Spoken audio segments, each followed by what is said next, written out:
so this is the follow-up to my earlier vid for the DIY customer shortened two-piece Ford drive shaft that just, quote, air quotes, needed to be balanced. So I sorted through all of the different parts and pieces.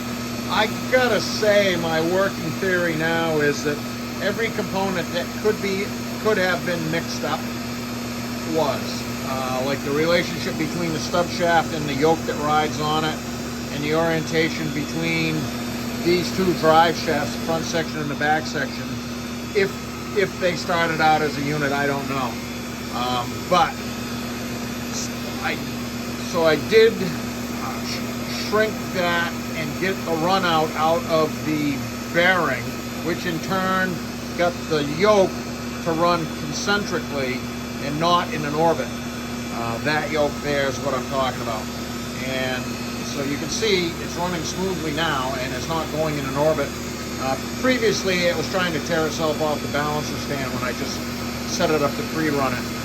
Now it's tuned up.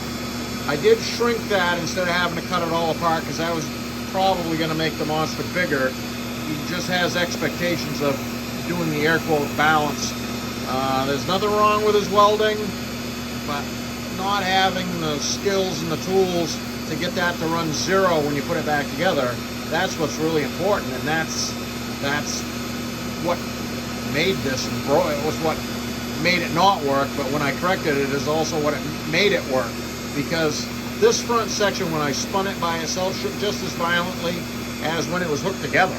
So that was my initial tell that the problem was in the front section, and that's why I showed the last bit is what I had straightened it.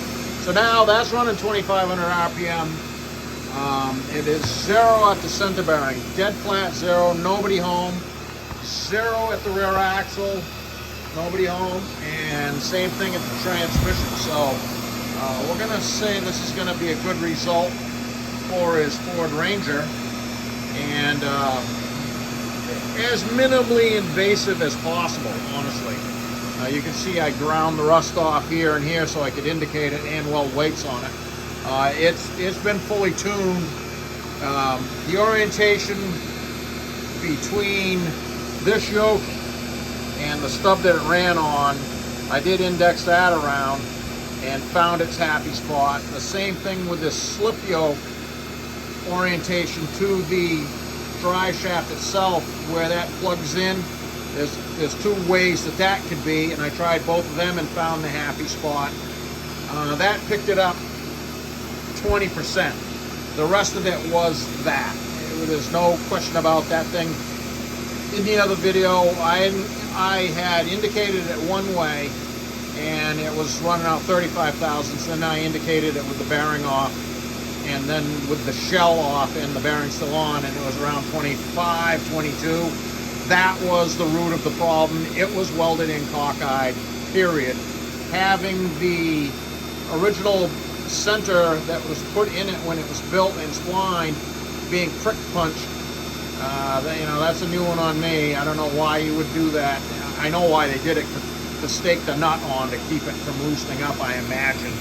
But that made that much more complex because you didn't have that as a known good thing to utilize to figure out whether it's straight or not. So I got it tuned up, and that's going to be a win though. So just trying to touch on all the high points just in case anybody is interested what it took to fix this. It was basically all those things combined together wrong at once.